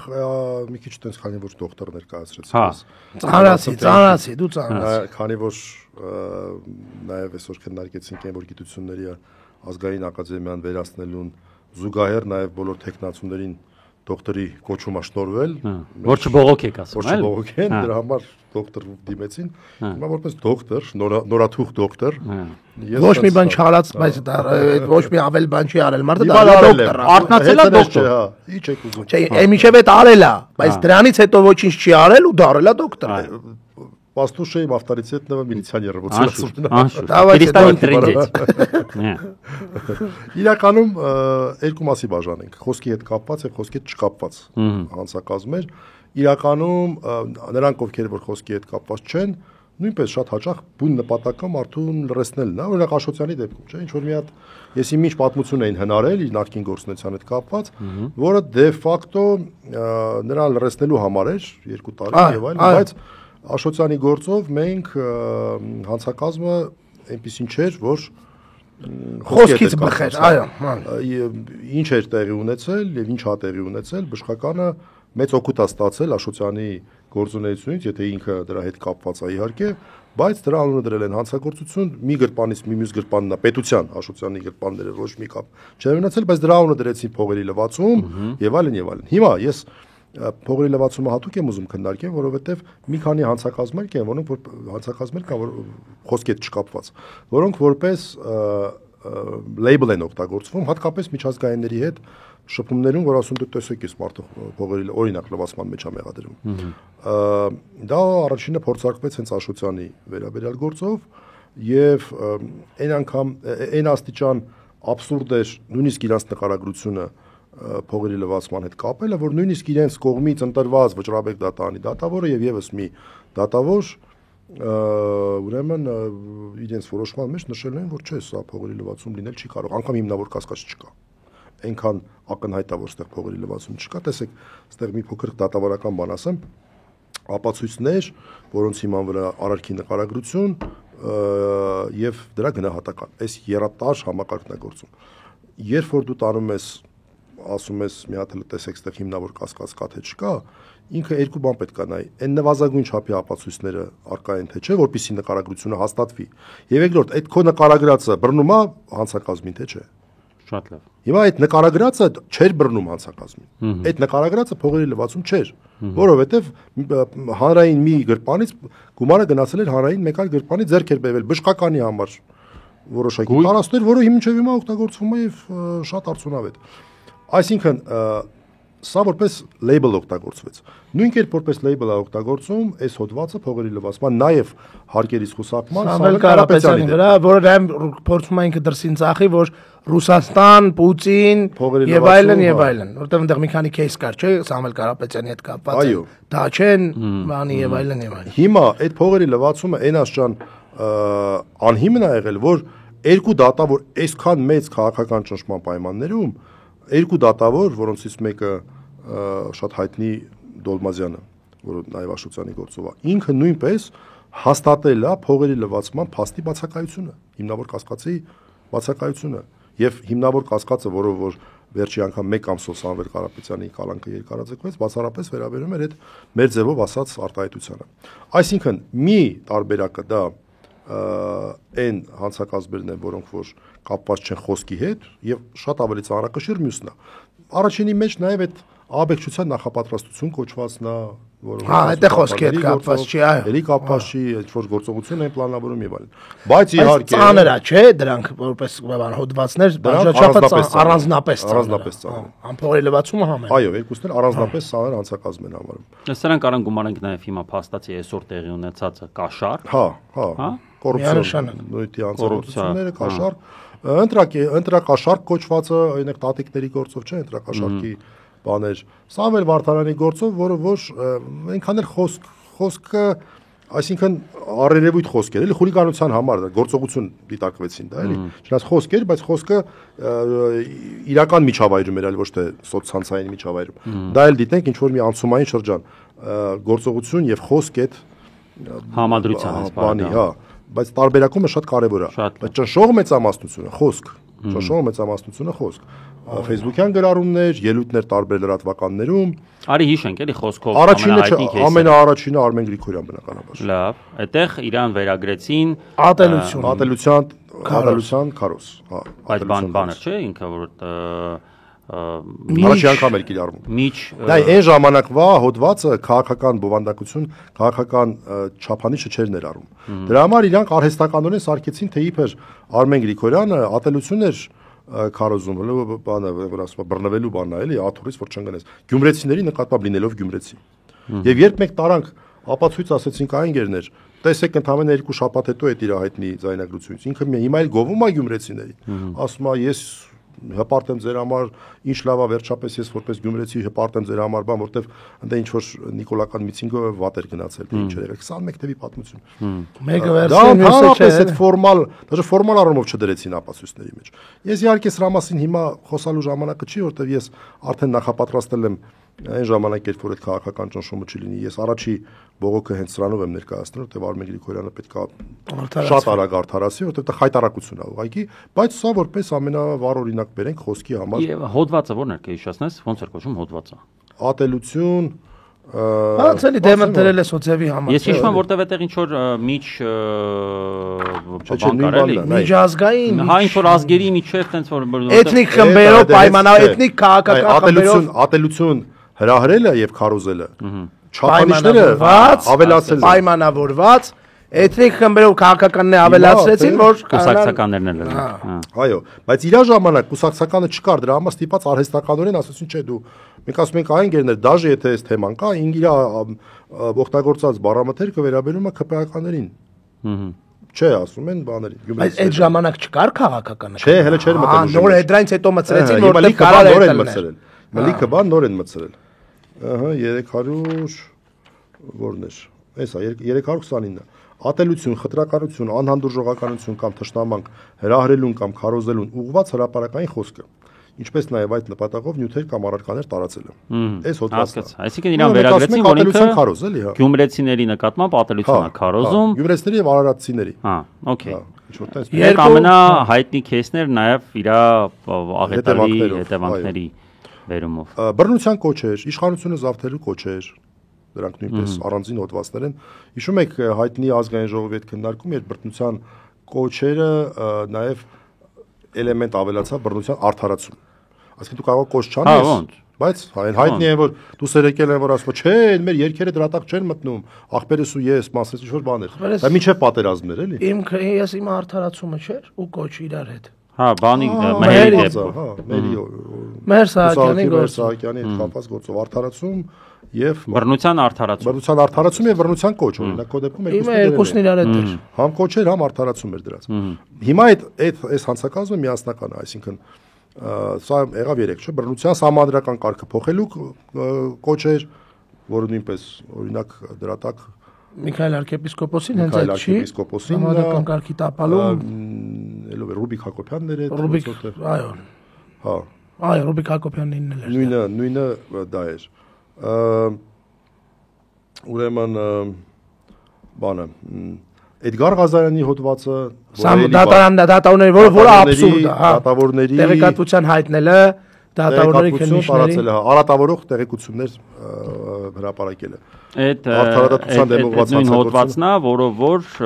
410 քանից նա։ Այս վերջերս էլի տենց դեպք։ Կոչուբաևը, Կոչուբաևն է։ Այդ Կոչուբաևին էլ են։ Այսինքն կներես էլ ինքը ինչ ասա, այդ հոդվածը առասարակ ինչ ասում, այդ նոր հոդված է դա։ Չէ, ինքը եղել է, բայց չի կիրառվել։ Այդ հոդվածը այնա, որ դու պետք է 1001 տենց ինչ որ, նայ, իրես որ դեպքերում է կիրառվում։ Այն դեպքերում է կիրառվում, որ օրինակ ասում են հրապարակային, օրինակ ասում են, որ քննիչը sense բաներ ա արել, վատ բաներ ա արել կամ դատավորը վատ բաներ ա արել։ Ես բերեմ օրինակ, մի հատ X դատավոր կա, որը օրինակի համար բան ա արել, դատել է ինչ-որ մեկի, որի հանդեպ ես ունեմ դրական վերաբերմունք, բայց գիտեմ նաև, որ այդ դատավորը ունի սիրած օրինակ։ Հելնում եմ, ասում եմ աղբեր ջան, այս դատավորն ունի սիրած, էս էլ սիրածը, էս էլ են։ Արատավորման նպատակով ես հրապարակել եմ այդ մարդու մասին անձնական տեղեկություններ։ Սա արդեն հոդված է, քրեական։ Դատավորի դատախազի 490 հոդվածն է։ Դատավորի դատախազի քննիչի, քննչական մարմնի ղեկավարի, հետաքննության մարմնի փաստաբանի, ներկայացուցչի, փորձագետի կամ հարկադիր կատարողի նկատմամբ սպառնալիքը կամ նրանց մասին տեղեկություն հրապարակելը կամ նրանց գույքը ոչնչացնելը կամ վնասելը կամ նրանց նկատմամբ բռնություն գործադրելը։ Այս աղի տակ նրանց մասին տեղեկություն հրապարակելը։ Բայց դա խոսքին է վերաբերում։ Այսինքն երբ որ դու օրինակ Գույքին վնասելը խոսքով ոնց կա։ Նաև այդ կա, բայց դա չի կիրառվում։ Խոսքի մասին։ Բայց այս հոդվածը 490-ը կիրառվում է բացառապես տեղեկություններ հրապարակելու մասով։ Արատավորող տեղեկություններ։ Այս վերջերս ես հիմա չեմ ուզում անունները տամ, բայց իրական փաստ է։ Մի լրագրող, բավական հայտնի, ոչ ընդդիմադիր լրագրող, տենց հայտնի, բայց ոչ ընդդիմադիր անունը չտանք։ Դնում է մի կոնկրետ դատավորի անունը տալով, ոչ քաղաքական գործով բան, ինչ որ պատճառով ես չգիտեմ, ինչ որ քննչական մարմինների որոշումից երևի դժգոհ են մնացել։ Ասում է մոտավորապես sense մի բան, դատավորը էս ինչան է փոխանակ զբաղվի իր գործերով, սա օրը զվռնացա մոտավորապես եմ ասում, էլի։ Սա օրը համացանցում է գտնվում եւ այլն եւ այլն։ Հիմա այդ օրինակ ես չեմ պնդում, որ սա հանցագործություն է եւ այլն, բան չեմ ասում, բայց սա նման է դրան, որովհետեւ արատավորող տեղեկություն է։ Դու սեղանին դնում ես նոր տեղեկատվական միավոր։ Այն որ այս մարդը սոցիալական ցանցում է շատ հաճախ գտնվում։ Գործի մասին է խոսքը, հեսա կարդացի, այդ իմը շատ խնդալու էր իրականում։ Բայց էականը այդ չի, էականը այն է, որ սա լավ օրինակ է նրա համար, որ տեղեկատվական միավոր է դնում սեղանին։ Այսինքն այդ մարդուն փորձում է արատավոր ինքը որպես բացասական բան է ներկայացնում։ Փորձում է արատավորի փաստով զվռնել։ Ոչ թե գնահատականով, այլ փաստով, էս է ամբողջ տարբերությունը։ Այս հանցակազմի եւ այլ հանցակազմի, որ չի կիրառվում։ Այսինքն, եթե դու փաստով ես փորձում մարդուն արատավորել, օրինակ ասում ես, սա իրական օրինակ է, բայց ոչ իրական օրինակ ասենք, չգիտեմ, այս մարդը բան չի, երեխեքի հետ իրիկունը դասերը չի անում, չգիտեմ, կամ բանը մի խոսքով այսինքն վատ հայրը շանը ման չի տալի, չգիտեմ, ցանկացած փաստ, բայց դու պետք է տեղեկատվական միավոր դնես սեղանին, որտեղ գնահատական։ Իսկ եթե դու գնահատում ես սա լավն է թե վատ է, դա չի կարա լինի հավելյալ տեղեկատվություն։ Կամ հայոյում ես օրինակ։ Հա, հայոյակն էլ վիրավորանք է, բայց այդ եմ ասում, էլի արատավորող տեղեկություն չի։ Չէ, եթե դա դիտարկում ես արատավորող տեղեկություն, դա ստացվում է շատ խնդալու մի բան, այսինքն դու ինչ ես ընդունում, որ դա տեղեկատվություն է, դա իրականություն է կամ իրականություն չի, մարդը հայտնել է դրա մասին, որով որ պետք է քննարկենք, տեսնենք դա իրական է, թե իրական չի կամ եթե իրական է, ապա ինչ է, սա absurd է։ Եթե ասում ես, որ ինքը համասեռամոլ է կամ որևէ այլ բանով, հա, հոմանիշով, միասեռական հա, այտենց մի բան մի խոսքով։ Եթե ես դրա տակ նկատի ունեմ հստակ իր սեռական կողմնորոշումը եւ նաեւ հավելյալ գուցե ինչ որ փաստեր եմ ներկայացնում առայն որ ինքը դա կարա որոշակի արատավորող լինի, ճիշտ է։ Ու դա ուզում ես որպես արատավորող ներկայացնես։ Հա, ուզում ես ինչ լավ է որ հազիվ մի դատավորող դժվար է դիտել դրական բան լինի։ Դու բնականաբար չէ, բայց կարող է ինչ որ մեկը վաղուց ասի ժողովուրդ ջան լավ լուր ուտեմ, այդ բաները էլի այդ։ Հա, LGBT-ները։ Մենք ունենք ներկայացիչ համանական դատարանում։ Չգիտեմ ինչ որ, հա, օրինակ էլի։ Հասկացա, բայց եթե ուղակի ես, այսինքն բանար չէ, ես հիշում եմ օրինակ Մալյանի գործով լեզվաբան էին բերել, որպեսզի ինքը ներկայացնի էքսպերտը, հա, որպես ներկայացնի թե այդ բառը կոնկրետ։ Հիմա եթե ես կոնկրետ հայհոյանք եմ հնչեցնում, որը որ վիրավորում եմ, այո, բայց չեմ ներկայացնում արատավոր տեղեկություն, հա, այսինքն ի՞նչն է դա արատավոր տեղեկություն, որ ինքը այն անձնա ում հասնում է դա վիրավորանքի մասով է, չէ՞։ Էդգարինն էլ Կոչուբաևինն էլ հենց այդտենց են բռնել։ Հա, բայց իրանք ասում են, որ Յանի տեղեկություն է տվել։ Այո, տեսեք, Էդգարի բոլորին հայտնում, որ ինքը այսպեսին է։ Այն երկրորդ շրջանում էր։ Հա։ Այս այն ժամանակ դեռ տես չէին բռնում։ Հրավիրեցին, գնացինք, մուննաթել եկանք, ասենք է զմերվա կեսին մեզ բերիկ, բայց ասենք մարդիկ տարան վարչական հսկողության դատարան այլ ոչ թե կալանքի։ Էդգարին, որ վարչական հսկողություն, ոչ թե իրանք կալանքի էին մտել, բայց դատարանը տվել էր վարչական, այլ իրանք ի սկզբանե մտել էին վարչական հսկողության։ Կոչուբաևին միանգամից են վատ ձևով կալանավորությունը մտան միանգամից կալանքն էլ ստացան, մեջն էլ գրեցին, որ ման են գալի, տեսնենք այդ ավակ գործընկերը տովա, դրա համար դու պետք է մնաս կալանքի տակ։ Այսինքն իտոգում այս մի հոդվածը եւս այդ դատավորների մասին հիմա սկսել է կիրառվել շատ։ Այո, արդեն երկու դեպք ունեն։ Եվ սրանով իրանք արդյոք չեն բանանում, պրոստը պահում այդ մարդկանց ցույց տալի, որ ախպեր ջան դուք ինչ ուզում եք։ Մեջների կայնացենք։ Ապօրինությունը ինչ պետք է լինի։ Արեք, մենք էս ասած ոստիկաններով ձեզ կպաշտպանենք, այո, չէ՞ բանը։ Այո, բնական։ Մյուս հոդվածը, որը վերջի շրջանում դա էլի շատ քաղաքական բաներով չնայած ոնց որ այդքանը շատ չի, բայց էլի խուլիգանությունն էլ է, չէ՞ դրա մեջ մտնում։ Խուլիգանությունը ես չէի համարի համատարած, փորձեցին ձեր մասով։ Ես կարծում եմ այս պահին դեռ չի կարելի ասել, որ դա արդեն դարձել է համատարած գործիք, որովհետև այդ մասով դեռ մենք չունենք այտենց ավելի շատ դրսևորումներ էլի։ Այսինքն ամփոփ ենք այս հատվածը։ Բռնության քարոզ, բռնության կոչ, բռնության քարոզ, ատելության քարոզ, մյուս հոդվածը, երկրորդ հոդվածը։ Հիշենք, որ սա այն հոդվածն էր, որը միայն ազատազրկում է նախատեսում։ Իդեպ, հա, երկրորդը մենակ ազատազրկում է նախատեսում։ Երրորդը այս սահմանադրական կարգը բռնության փոխելու, ապալելու կոչ, չորրորդը արդեն բանը, այս մեկը սահմանադատավորի դատախազի քննիչի թե դա է։ Անունը դնենք Էդգարի հոդված։ Էդգարի հոդվածը, հա, չորրորդը Էդգարի հոդվածը։ Այսինքն հիմա եթե մենք մարդկանց ասում ենք Ռոուդ ջան, ուշադիր եղեք ձեր խոսքում եւ այլն։ Ինչի վրա պետք է ամենաառաջի ուշադրությունը հրավիրենք, որ մարդկանց չդարձնեն քաղաքական հետապնդման զոհ։ Այս կոչերը պետքա հնարավորին ուշադիր լինել կոչերին։ Սրանց գլուխը ջարդել, ասես բաներ չգրեն, այդ թվում նաև ինչ որ լրատվականների հետո շատ հաճախ ընտեղից են կոմենտներում բանում, հա։ Այսինքն կոմենտով են մա։ Գործ են հարուցում, ես էլ գիտեմ որ կոմենտով գործ են հարուցում։ Ես գիտեմ որ կոմենտով մենակ վկա են կանչում։ Չէ, վկա կանչում են ինչ դեպքում, եթե դու ինչ որ մեկ ինչ որ բան ա գրել, տակը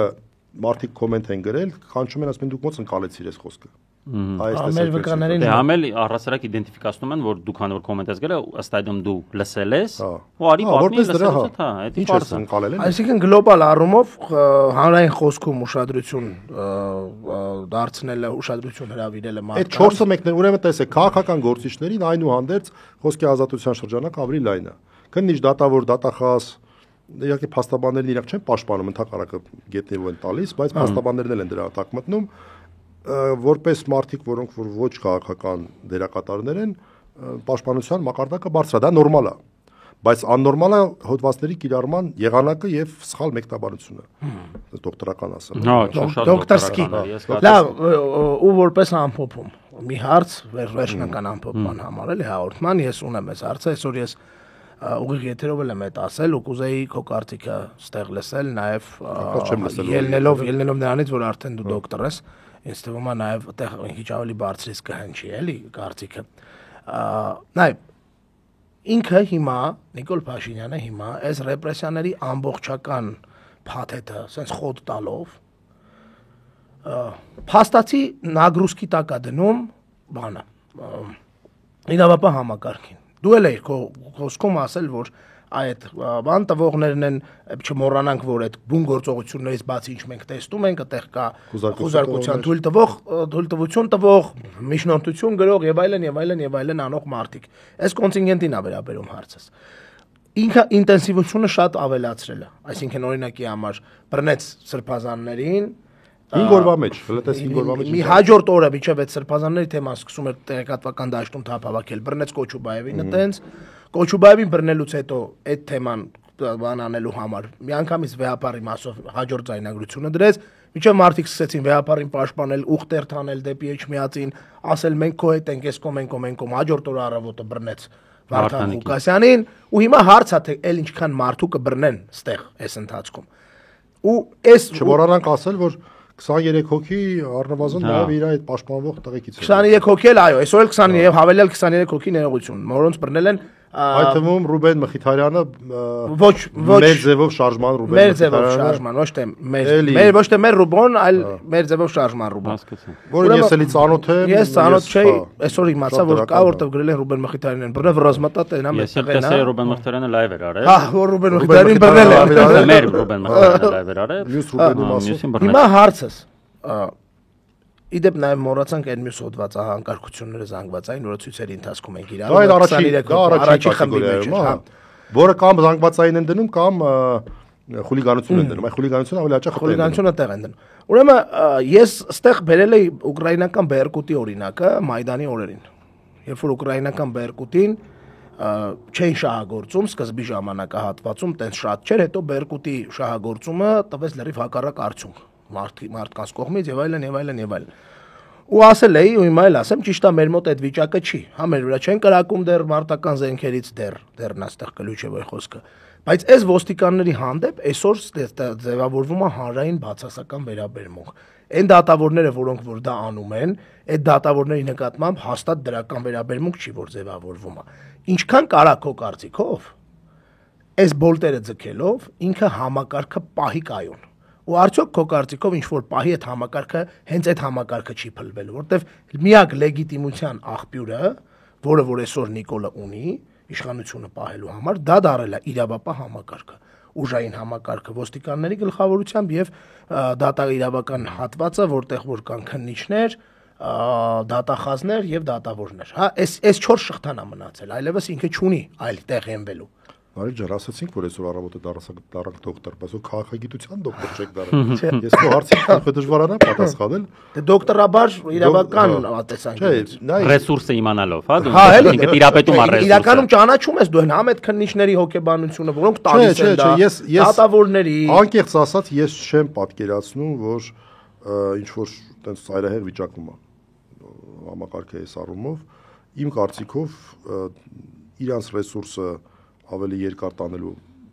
ավելի շատ է, քան մեծ թվում է։ Ես տենց եմ կարծում։ Այսինքն այդ ուսը իրանց ուսերի վրա կարան դեռ շարունակաբար երկար տանել։ Որտեվ իրանք ունեն ինչ որ ժամկետներ ինձ թվում է, որ լավ դե ինչ էլ ուզում ա լինի հունիսին ամեն ինչ բրցնելու է։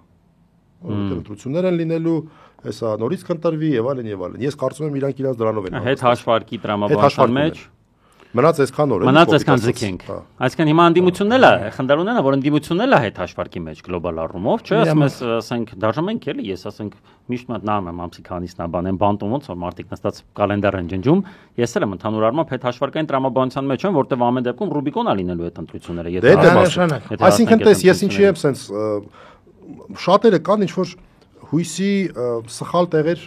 wishful thinking-ի մեջ են, որ հեսա, սպասի համակարգը ճկնելու է։ Ես դες չեմ կարծում։ Իսկ դա ես գիտես ինչի եմ ասում, այսօր մի հատ հետաքրքիր բան տեսա, ուրեմն սա ոստիկաններին քրվում են, արա վատ քֆուրներ են տալիս, էլի մենք տես քֆուր երբեք եթերով չենք տվել հաստատ։ Այս քրվում են այս ոստիկանները սենց ամոթի պատի նման անցնում են այս ժողովուրդը։ Կնիկ տղամարդ, տղամարդ, ոնց է լենագանցի կնիկ մարդ են, չի ասում։ Կարևորը մաշտերները համաշտ։ Արա քրվում են, արա ինչ ասես ասում են։ Ու նրանք sense ամոթի տակ գնում են։ Ոչ մեկ ձայն չանում այդ քֆուրը։ Ինքը զգում է, որ իրան քֆուր են տալիս, նես չի, որ ինքը լավ բան է արել, իրան քֆուր են տալիս, որտեղ տեղանարդարության զգացում կունենա, քֆրակասի արիստել արա։ Արա մեկ էլ մեկը գոռում է մեզ, սրանց թուրքեր, այ թուրք։ Արա մի հատ գնդապետ թեքվում ամերիկյան։ Որ ասում է թուրքը դու ես, գժված sense։ Ու այդ ցախ քֆուրները հեչ, բայց թուրքի թեման իր համար։ Պրոբլեմը ախպեր, թուրքը դու ես, արա ասում է։ Ու այն թուրքի թեման, որ իրանց հրամանատարը բան է արել։ Դու ո՞նց ես դրան նայում օրինակ։ Ես տենց Իսկ ոստիկանների համար օքեյ է այս վիճակը։ Գիտես, ոստիկանական համակարգին չպետք է։ Ոստիկանական համակարգը որպես հրամանի տակ գտնվող համակարգ իմ պատկերացմամբ, դա իմ տես մասնագիտական տերությունից շատ բան չի, բայց ես հասկանում եմ, որ չպետք է հույս դնել, որ ոստիկանությունը ներքին ինչ որ բան ունենալու, չէ, տես չի լինի։ Չէ, այդ հույսի մասին խոսք չկա, այդ հույսը կարա լինի մենակ այն դեպքում, որ կունենա, բայց հաջորդ օրը տենց իրան կհանգստացնեք, ասի դե հիմա ինչ է, ես էլ հրաման եմ կատարում, իրանց հանգստացնելու բան է դա, հրաման եմ կատարում, հիմա թող նրանք վերջնեն իշխանությունը, նրանց հրաման եմ կատարում։ Այսինքն քարոշչական առումով պետք է աշխատել սրա վրա շատ լուրջ, էլի, որտեվ իրանց իրիկուններ կգնան կտեսնեն, որ համացանցի կեսնել իրանց ասում ապրեք, մալադզեց, հələ քիչ ծեծեցիք դրանց, միք չէ դա իրանց կհանգստացնի քպայական։ Դու պատկերացնես համատարած ավանդանքի մեջ, օրինակ համատարած այդ բանի մեջ իրանց շուրջ կարա սեղմվի օղակը, եթե ճիշտ աշխատանքը լինի, ու իրանք քարոշչական նկատում։ Դե նայ, հիմա ցավոք սրտի ես օրինակ անձնապ ինչ նկատում եմ, դա որ քպայականներն են շատ ավելի ակտիվացել, ագրեսիվացել, հարթակները շատացրել, էջերը շատացրել, ամեն առումով բոլորը գրում են պարտադիր, ես իրանց ներքին կոնկուրսի արդյունքը ես ոնց հասկանում եմ նաև, որ հիմա պետք է ամեն մեկը ցույց տա, որ ինքը Նիկոլիս Նիկոլա, կոնկուրս Նիկոլա Վիզին։ Լրիվ Նիկոլա Վիզինի ենք մտել, 7-8 ամսվա Նիկոլա Վիզինի ենք մտել, որտեղ մարդիկ, որոնք ասում եմ, այսօր մարդկանց հետ են, մոռա չգիտեի ես այդ մարդիկ ովքեր են, ինչու՞ չէին արտահայտվում իրանք, ես Վարդան Ղուկասյանի գործով ինչ որ ու այդ ոնց եմ տենում, այդ իրանց լրատվականները բնականաբար արտատպում են Civic-ը, Ararat News-ը, ոնց ՔՊ պատգամավոր նա, այսօր չես էլ տեսա սրան, բայց Սպանյանը գրել է։ Причем հասկանում ես, նաև Վարդան Ղուկասյանը ելնելով իր կերպարից խոցելի է, ինքը գլոբալ առումով, մենք բոլորս հասկանում ենք, շատ դրա մասին էին ասում, սրբազանները, կաթողիկոսը եւ այլն, եւ դրա համար օրինակ Վարդան Ղուկասյանի գծով вообще полный են կպել։ Եթե այնտեղ որոշ մարդիկ օրինակ Միքայել Սրբազանի մասով կամ Բագրատ Սրբազանի մասով դերապաններ ունեին, ինչ որ ասում էին լավ, ախպեր, ես մի թեմայի մեջ ես չմտնեմ, կարող է չնկատեն։ Ստե օրով սաղով մտել են, ով կա, չկա մտել այս թեմայի մեջ։ Չալոդել մտածկլդի։ Չալուն է 100% ընդ շներին հավքել, ասելա նայեք ախպեր, հեսա 7-8 ամիս պայեք, ախպեր ջան, հաչացեք։ Հեսա հաչում են քպականները, հաչում են շները, իսկ մեր վիճակը գնալով ծանրանում է, ես կարծում եմ, որ չգիտեմ գլոբալ ընդդիմությունը, որ առանձին թևերի չեմ ուզում տեսել, մեծ անելիքներ ունի քարոշչական դաշտում, անձամբ ես նկատում եմ, որ կոնկրետ քպականները շատ շատ են ագրեսիվացիա, ակտիվացիա, իսկ ընդդիմադիր դաշտում տենց ակտիվություն ես առավել ակտիվություն կան եղել է մի ամիս առաջ, ես չեմ նկատում։ Դա խելքները տվել են գիտության էլի։ Այո, դոկտորները ախպետ, դոկտորը պետք է իր գործանի, բայց ախպետ մի գիշերվա մեջ էլ այնքան դոկտոր ավելացավ։ Մի գիշերվա մեջ։ Իսկ դուք լայք եք ժողովուրդ ջան, մեր լայք եք եղած չեղած մի քանի հարթակը մնացա, յոլա գնանք միջև։ Լայք եք, համել ասեք օֆլայն տարբերակով ոնց է ձեր համար։ Անա կոմենտներում գրեք, այնտեղ կարան կոմենտներում ակտիվ լինեն։ Դե իհարկե, պետք որ ավելի մեծ ակտիվություն լինի։ Մնացածը արդեն կհանդիպեն։ Ես էլ կոչ կանեմ, ովքեր որ այս գիշեր դարել են դոկտոր, մանա կես գիշերին թող մի հատ մանան էլի, տենց իրանք էլ նշան։ Թո դառնան մեծ պատրոն։ Թո դառնան մեծ պատրոն, ով դառնա պատրոն ուրեմն դոկտոր է։ Մենք վաղճոմիս օրը, չորեքշաբթի օրը կհանդիպենք իմ նեմնիմի ոդկասթի շրջանակներում, կարծում եմ միջև հետել չգիտենք, հիմա այս բանը չգիտենք ինչի մասին ալինելու է եթերը, էլի, արդեն այ ամեն օր փոխվում է օրակարգը, բայց ամեն դեպքում լայվ ենք լինելու եւ կարծում եմ ամենաարդիական տեղեկությունները կկարողանանք փոխանցել եւ նաեւ մեկնաբանել հյուրեր ունենալու, այնպես որ միացեք անպայման չորեքշաբթի օրը մեզ, մինչ այդ էլ բաժանորդագրվեք անպայման էջին, որպեսզի մյուս մեր նախագծերը բաց չթողնեք,